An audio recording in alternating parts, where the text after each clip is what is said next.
Bien, continuando entonces, vamos a concluir ya el círculo que tiene que ver con las tradiciones de los patriarcas del Antiguo Testamento, en el caso del Génesis, ¿no?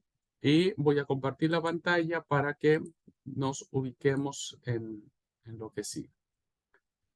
Bueno, hablábamos de que el patriarca Isaac, poco tenemos sobre él, es lo más que encontramos. Y finalmente tenemos el ciclo de las tradiciones del patriarca Jacob, que si se dan cuenta, abarca del capítulo 26 al 36 y que efectivamente tiene que ver mucho con un círculo de tradiciones también igual abundante, como lo fue en el caso de Abraham. Bueno, ¿qué tenemos que ver con Jacob? Bueno, todos sabemos que Jacob, su historia tiene que ver con la primogenitura. Encontramos a los dos personajes principales, Esaú y Jacob, ¿no? Eh, bueno, también conocemos la historia que tiene que ver de la forma en que Jacob obtiene la primogenitura de Esaú, ¿sí? Y las artimañas que utiliza. Fíjense ustedes cómo en este caso Jacob va a representar en este círculo de tradiciones a un personaje con, pues no con muy buena reputación, diríamos, ¿no es cierto? Sino que va a obtener la primogenitura con base a engaños.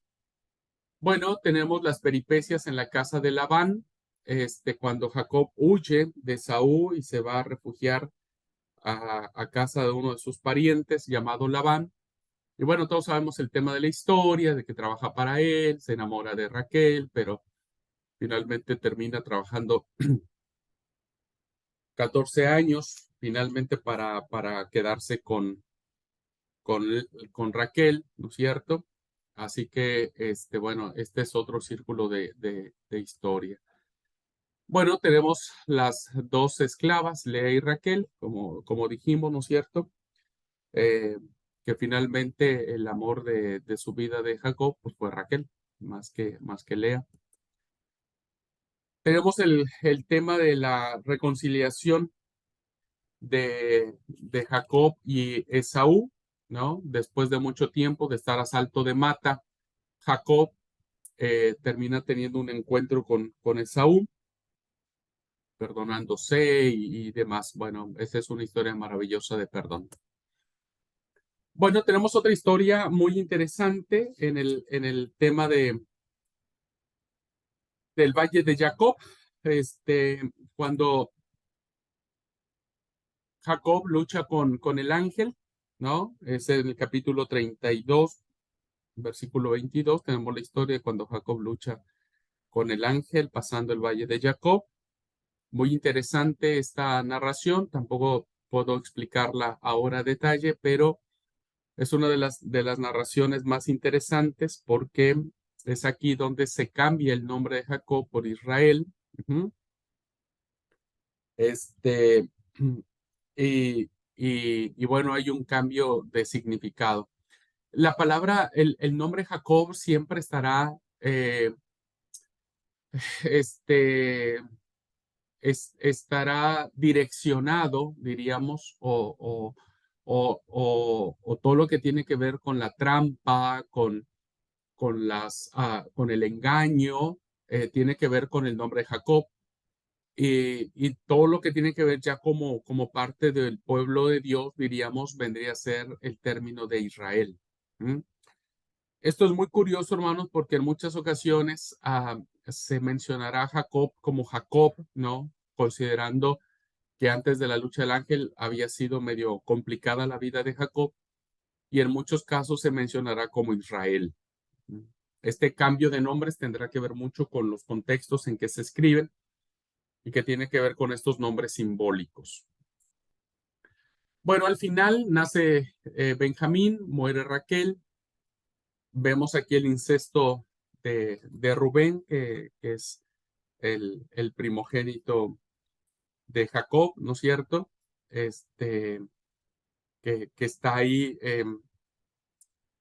como de pasada, diríamos. Eh, Vemos la muerte de Isaac en Mambré y vemos finalmente en este luto a Esaú y a Jacob. Ujú. Bueno, estas son las tradiciones que tenemos del patriarca Jacob en términos generales. Son los aspectos más importantes que nosotros podemos recuperar de las historias de Jacob. Vamos haciendo solamente, hermanos, un recorrido muy general de aquellos temas que encierran este primer libro de la Biblia, ¿no? Que tiene que ver con Abraham, ahora Isaac y ahora Jacob. Y vamos entonces a considerar a partir de ahora un círculo de tradiciones que tienen que ver con José. Fíjense cómo, hermanos, el tema pasa de Adán, ¿no es cierto? Noé, Abraham, como una línea sucesiva de nombres importantes que van uniendo estos puntos de salvación hacia el hombre. Y vemos que estos círculos de Abraham, Isaac y de Jacob dan paso a los 12 hijos que se tienen, que realmente, hermanos, son 13 hijos, ¿no es cierto? Jacob no tuvo 12 hijos, sino tuvo 13. 12 varones y una mujer, solo que la mujer nunca la mencionamos porque, eh, bueno, un poco tiene que ver con el relato del capítulo 34 del Génesis, pero por lo regular siempre hemos mencionado el tema de, de Jacob como 12 hijos, pero realmente fueron 13, solamente que los 12 fueron varones. Y de esos 12 hijos se han constituido lo que tradicionalmente hemos considerado como las 12 tribus de Israel. ¿Mm? Cada uno de estos hijos representa a una tribu, ¿no? Que lo vamos a ver ahora en el ciclo de José, que va del capítulo 37 al 50. Es muy interesante, hermanos, cómo una de las secciones más abundantes, diríamos, que tiene el Génesis, no tiene que ver con el primogénito, no tiene que ver con alguno de los 11 hijos restantes de Jacob, sino tiene que ver solo con uno, ¿no? Que tiene que ver con José. Y vamos a mirar cómo hay abundante material. Y vamos a mirar, hermanos, cómo esta historia, que está escrita como si fuera una novela, ¿no? Como si fuera una novela, porque cada capítulo es como un episodio nuevo que nos tiene al filo de la butaca, decimos, al filo de la silla. Cuando una película está emocionante, nos tiene ahí en suspenso, qué va a suceder, qué va a pasar, lo vendieron, lo van a matar, no lo van a matar, finalmente lo vendieron, qué sintió su papá, cómo recibió la noticia, cómo lloró, qué pasó cuando José fue a la cárcel, la esposa Potifar, volver a la cárcel, el panadero, el copero, ¿no?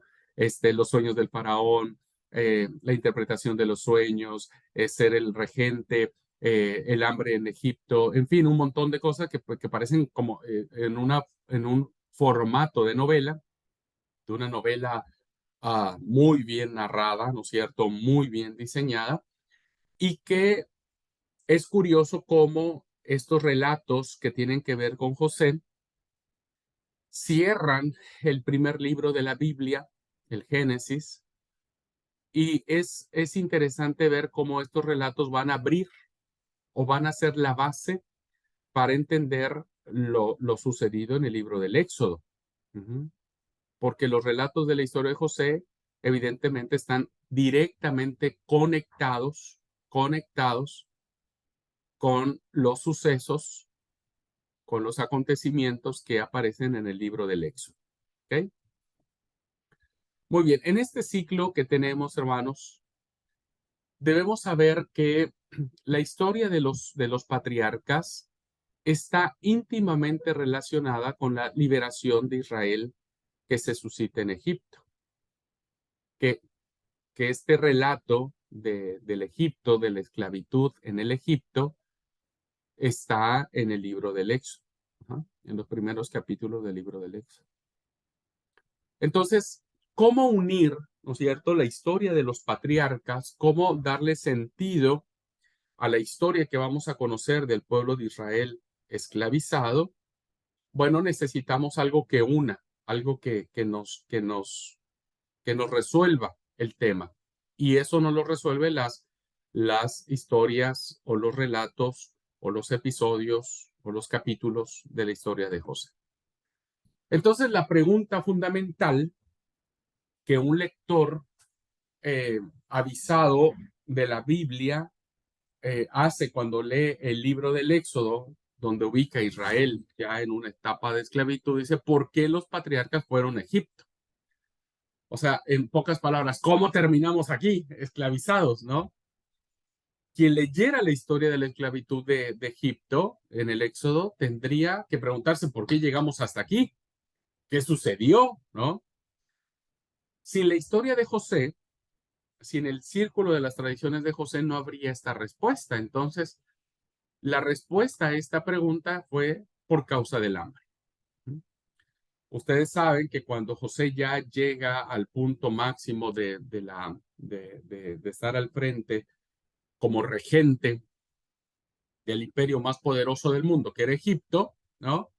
Dice la palabra que se suscita una gran hambre y en el lugar donde estaba Jacob con sus hijos, o Israel, como quieran llamarle, se acabaron muy pronto las provisiones y ellos escucharon que en Egipto había grano para comprar. Entonces, sabemos la historia, ¿no es cierto?, que por causa del hambre empieza Jacob enviando a sus hijos, bueno, se da todo el tema que José lo reconoce, detienen a uno, van por Benjamín, etcétera, pero la respuesta es esa. ¿Por qué finalmente llegó el pueblo de Israel a Egipto? Porque en un principio tenían hambre y la única manera que tenían para comprar, o el único lugar que tenían para comprar algún grano era Egipto. Entonces surgiría otra pregunta, ¿no? ¿Cómo es que Jacob o Israel, como querramos denominarle, finalmente fue a parar a Egipto, ¿no? Sabemos que Israel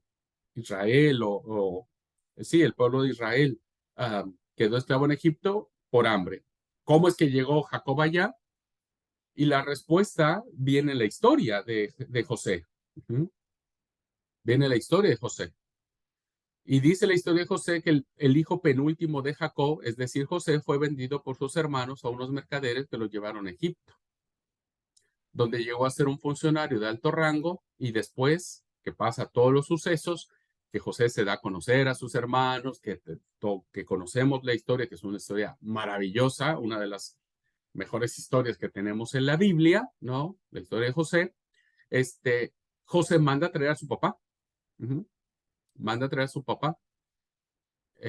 Y entonces Jacob dice, yo iré a mi hijo antes de que yo muera. Y es así como Jacob termina estableciéndose en el territorio de Egipto. ¿Ah? ¿Cómo sabemos esta situación? Pues por la historia de José. Esta es la respuesta. En la historia de José sabemos por qué finalmente Jacob fue a Egipto.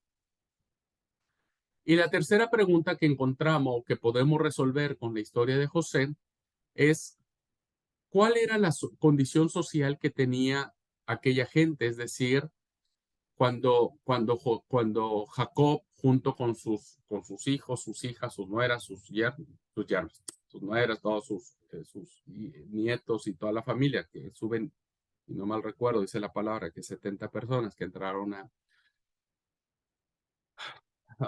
a Egipto, voy a corroborar.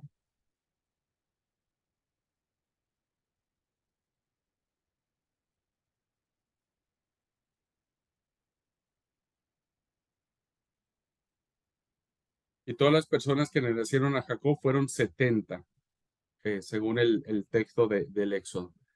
Bueno, ¿qué condición tenía esa? La respuesta a esta pregunta, hermanos, es fundamental, porque recuerden que estas tradiciones que estoy hablando ahora son tradiciones que vinieron forjándose en el tiempo, que fueron fortaleciéndose en la tradición oral, que evidentemente el redactor de estas historias tomó estas mismas y las armó, las unió, ¿no es cierto?, para dar respuesta a un montón de interrogantes que tenían que ver con la propia identidad de ellos como pueblo.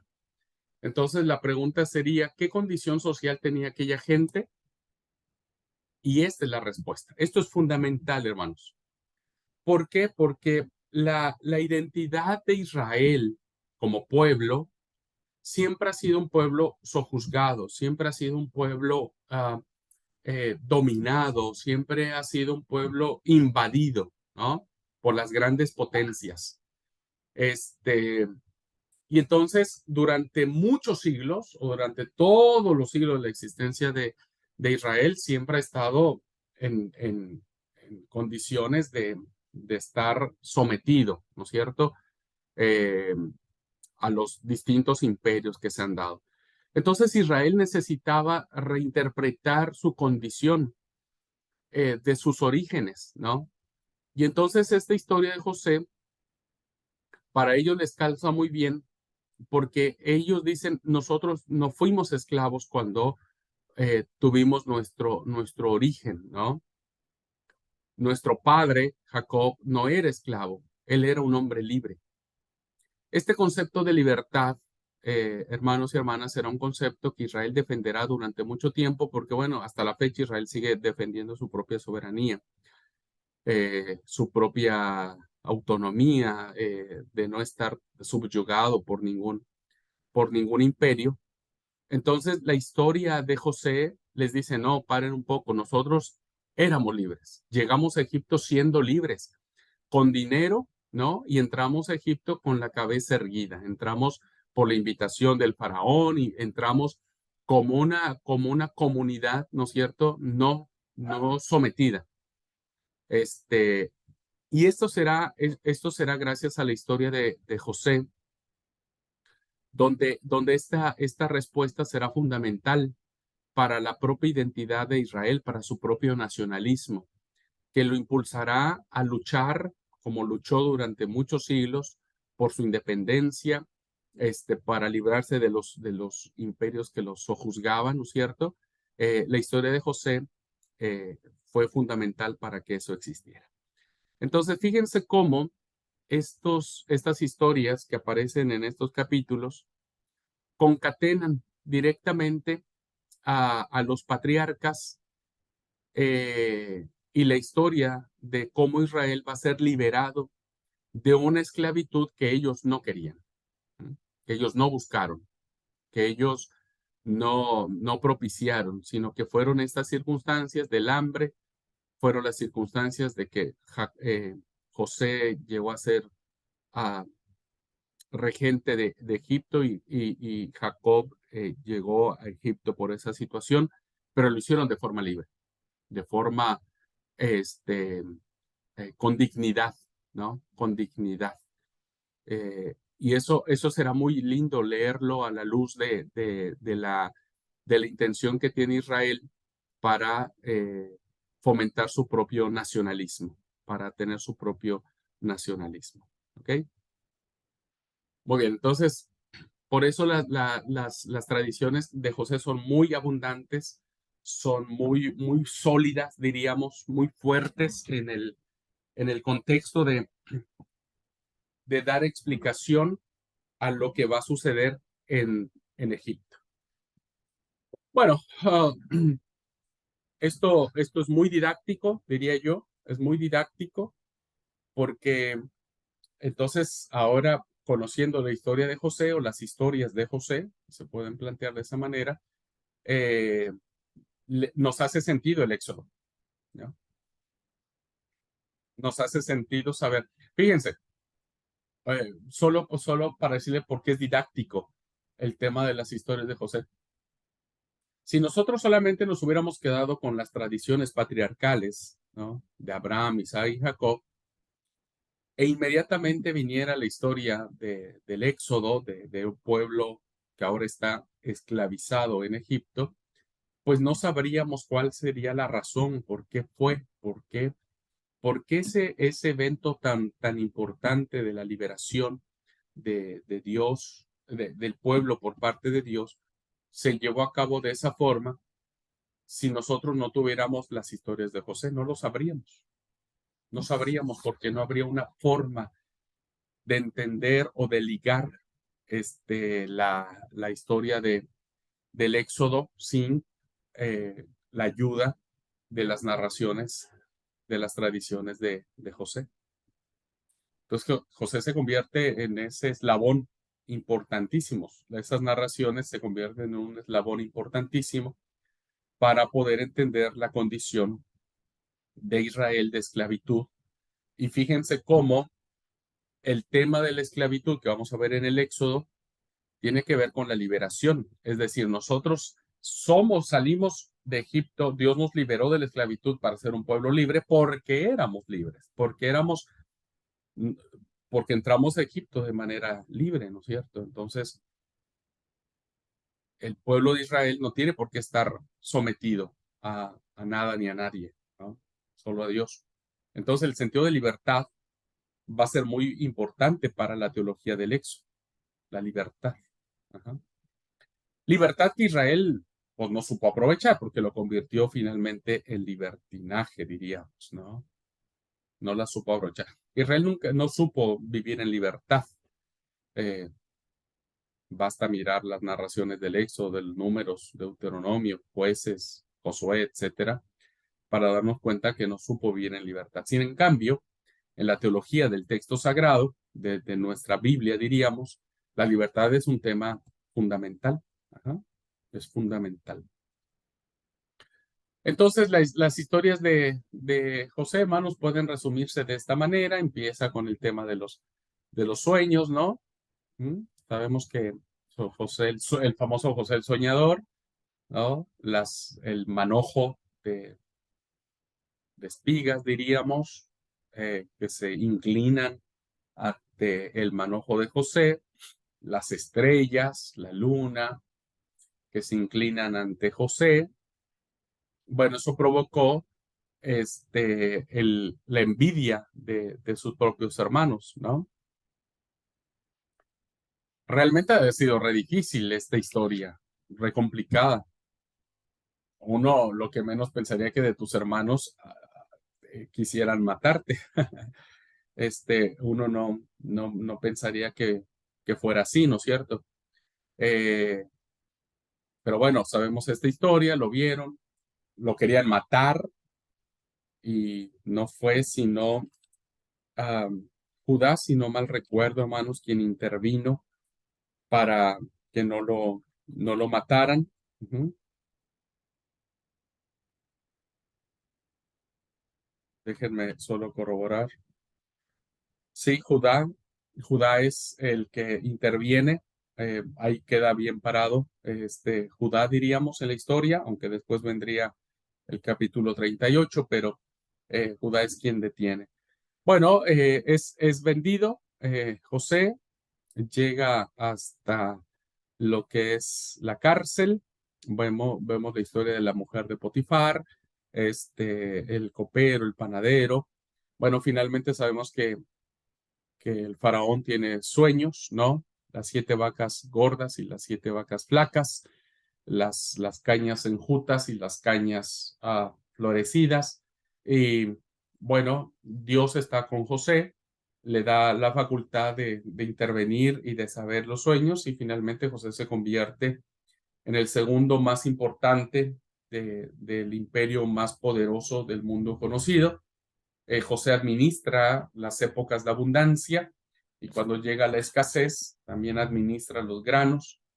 Bueno, ahí tenemos ya todos los relatos de que José se da a conocer a sus hermanos, etcétera.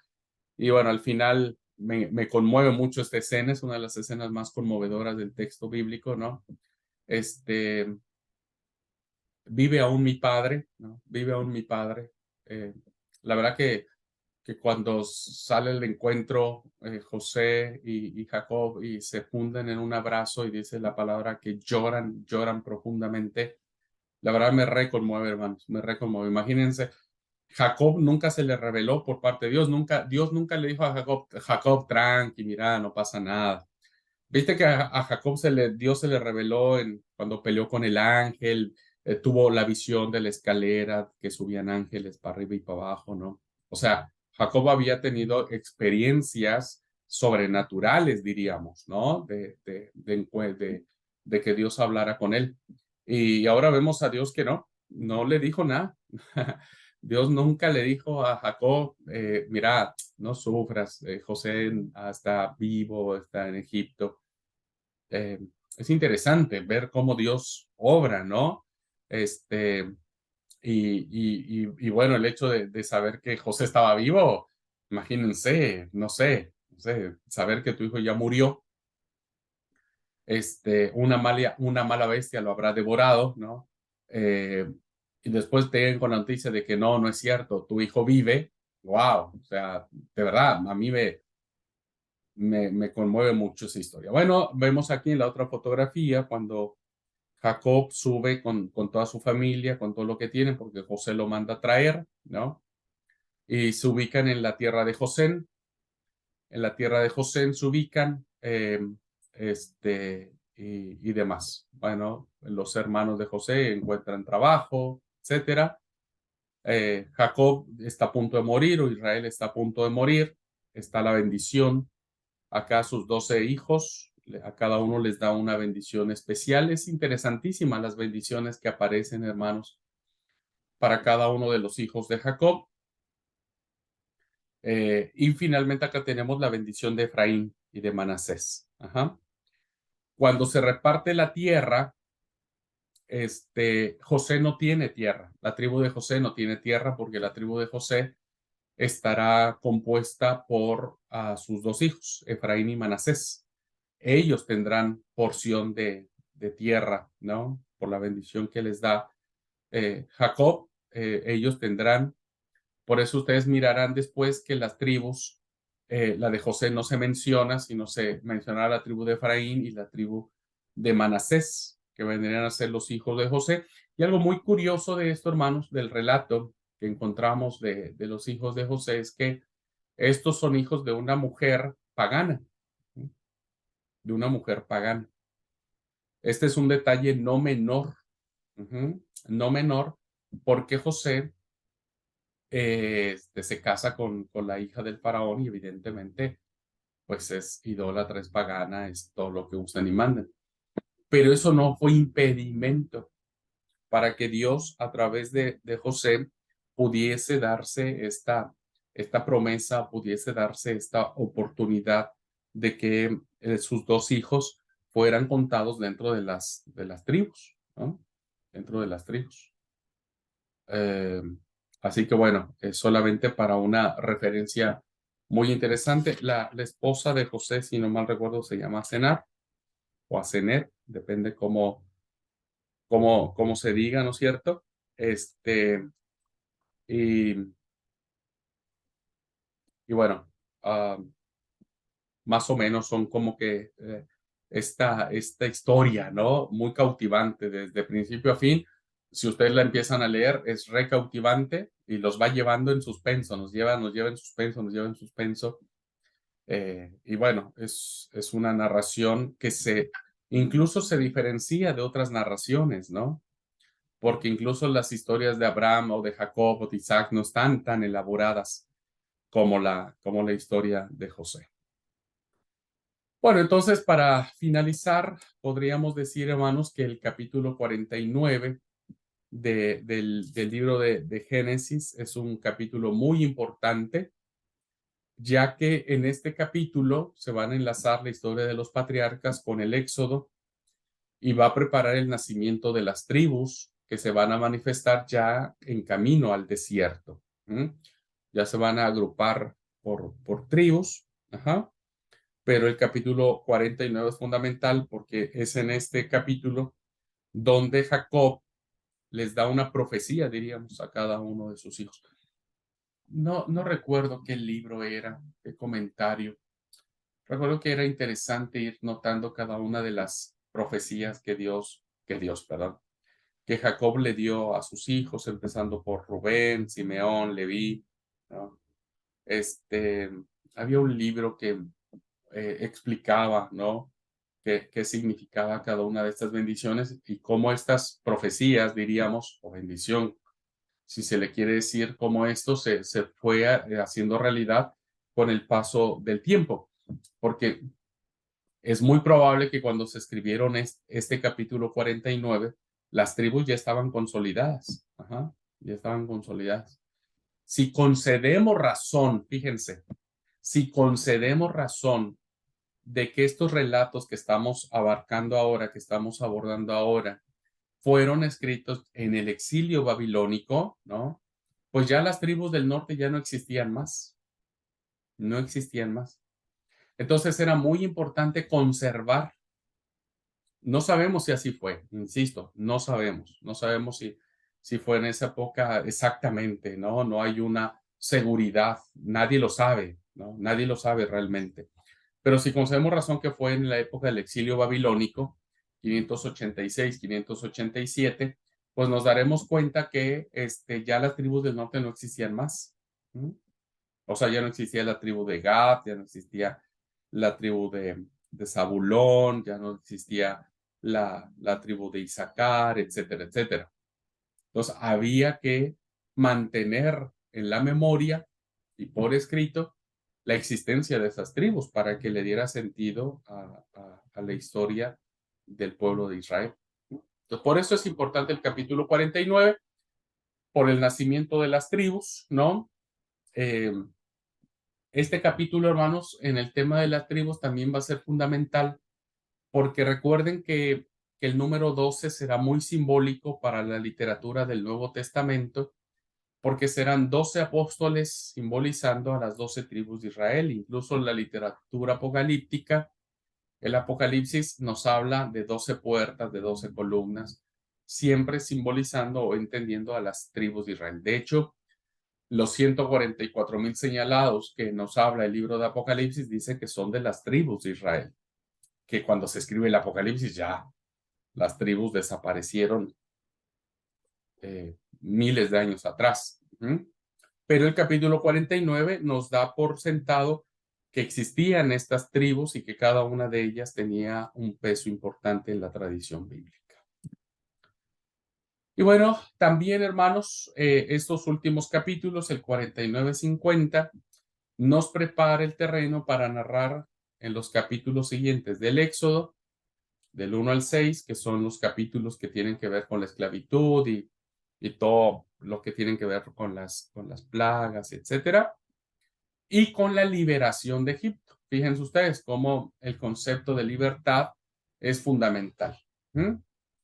No hay que olvidar, hermanos, que yo les dije en un principio de la clase, estas historias están escritas para dar una secuencia ininterrumpida de los sucesos, como contando una historia, ¿no? Entonces, no hay que olvidar que los libros del Pentateuco, Génesis, Éxodo, Levítico, Números y Deuteronomio constituyen una secuencia que no se interrumpe. Por eso las historias de José eran importantes para darle sentido a las historias del Éxodo. Ajá. Por eso es muy importante que nosotros miremos toda esta literatura de manera ininterrumpida. ¿Ok? Pues bien, hasta aquí, queridos hermanos, llegamos ya al punto final de dar un recorrido muy rápido de los puntos, de los temas, de los personajes, de las historias, de las cuestiones más importantes que aparecen en el primer libro de la Biblia, en el libro del Génesis. Realmente es un libro fascinante, es un libro con mucha profundidad que hay que leer, que hay que ir analizando punto por punto, ¿no es cierto? Y que bueno, correspondería a cada uno de nosotros de poder hacer este abordaje del texto sagrado con mucho mayor provecho. ¿Okay? Muy bien, hermanos. Pues alguna pregunta, alguna duda, algún comentario. Esto ustedes ya lo sabían, hermanos, porque todos sabemos las historias del Génesis. Pues ya todos sabíamos este tema, por eso, pero si hay alguna duda, pregunta o comentario, con todo gusto. Permiso, pastor. Sí, sí. Sí, no, digo que esta historia, esta parte de Génesis es muy rico en información y es muy atrapante la historia, ¿no? Cuando uno empieza a seguir toda la secuencia de la historia, la verdad es que es muy bueno cómo va pasando los tiempos y como dice con José, porque Jehová estaba con él. Y él, entonces a lo largo de toda la historia podemos ver que Dios estaba con su pueblo, Dios estaba con José en este caso. Y bueno, la verdad que es una historia muy linda, es una historia muy apasionante. Y gracias por hacer notar ese punto, querido Miguel, porque esta postura de que Dios estaba con José es una postura básicamente que viene desde la historia patriarcal, ¿no? Dios siempre ha estado con su pueblo. Dios estuvo con Abraham en su llamamiento, estuvo con Isaac, estuvo con Jacob, ¿no es cierto? Y ahora está con José. Y es el Dios que va a estar con su pueblo en la esclavitud en Egipto, es el Dios que los va a sacar de la esclavitud, es el Dios que va a hacer un pacto o una alianza con su pueblo. Entonces, fíjense cómo la historia de la salvación depende de Dios. Es Dios mismo allí presente, queriendo salvar al ser humano, al ser que se rompió en todas estas rupturas que vimos en los primeros capítulos del Génesis y que Dios está comprometido hasta hoy, hasta este día, a querer seguir salvándonos, ¿no? A cada uno de nosotros, porque Dios está con nosotros. Muchas gracias, Miguel, por hacerlo observable. ¿Alguien más, hermanos? Permiso. Solo quiero hacer un comentario, que nunca había leído la carta de Génesis y Éxodo de corrido. Y bueno, ahora leí hasta Éxodo varios capítulos y me dio una sensación muy agradable con respecto a eso que usted comenta, que son hechos que están continuados. Y me gustó mucho porque lo vi de otra forma y bueno, y sentí eso también, que está todo continuado. Así que solo eso quería decir nomás. Gracias, Esther, y re valioso su observación. Y qué lindo que usted lo experimentó, ¿no es cierto? El hecho de que es una historia ininterrumpida de sucesos que tienen que ver básicamente con esta historia de salvación, ¿no? Y es maravilloso. Entonces, a ver, insisto, si nosotros solo leemos el Éxodo sin haber leído el Génesis, pues nos perdemos un montón de cosas porque es en esa historia continua donde encontramos muchas de las razones del por qué suceden las cosas, ¿no? Pongo un ejemplo. Espero no confundirlos ni meterlos en problemas. Pongo el ejemplo de, si nosotros nos entendemos qué es lo que sucede en el Deuteronomio, por ejemplo, no vamos a entender que el Deuteronomio es la defensa del código de la alianza que Dios tiene en el Éxodo, ¿no? Y que es la historia del Deuteronomio lo que va a darle sentido a Israel en la época de la monarquía. Porque recuerden ustedes que en la historia que tenemos cuando Josías encuentra, Safán encuentra el libro de la ley, ¿no es cierto? El libro de la ley tiene que ver con el Deuteronomio, ¿no? Con el Deuteronomio. Entonces, la historia o la teología deuteronomista es una teología que va a abarcar muchos siglos después, en la época de la monarquía, muchos siglos después. Entonces, sí, hermanos, es una historia continuada, es una historia ininterrumpida. Ojo, no necesariamente es una cuestión cronológica puntual, porque evidentemente ah, eh, cierta información histórica que podría no corresponder, pero en esencia es una narración ininterrumpida. Muy bien, hermanos. Pues si no hay otra pregunta, un comentario, vamos a terminar nuestra clase. Nos vemos la próxima clase. La próxima clase vamos a ver el tema del Éxodo. Vamos a empezar el tema del Éxodo. Espero que no me tarde yo tanto como el Génesis. El tema del Éxodo, y después vamos a Levíticos y Números. Van a ser entrelazados. Yo les voy a dejar de tarea para que no perdamos mucho tiempo. Por favor, de manera puntual, porque yo me voy a detener mucho en eso en la próxima clase. De manera puntual, por favor, quiero que lean el capítulo 19, 20, 24, el 24. Esos tres capítulos, 19, 20 y 24. De manera puntual del Éxodo. Les voy a pedir, por favor, para los que van la clase grabada también, del libro del Éxodo, por favor, léanme esos capítulos. Tenemos clase hasta la próxima semana, ¿verdad? ¿O no? Sí, tenemos clase hasta el lunes, porque hoy es jueves. No, hoy es miércoles. Sí, tenemos clase el lunes. Bueno, tenemos tiempo suficiente para quienes vean la grabación. Por favor, lean 19, 20 y 24 del Éxodo, porque ahí voy a detenerme mucho sobre el tema. Entonces, para que ustedes no anden así como diciendo de qué habla este hermano, ya van a tener idea de qué estoy hablando. ¿Ok? ¿Está bien, hermanos?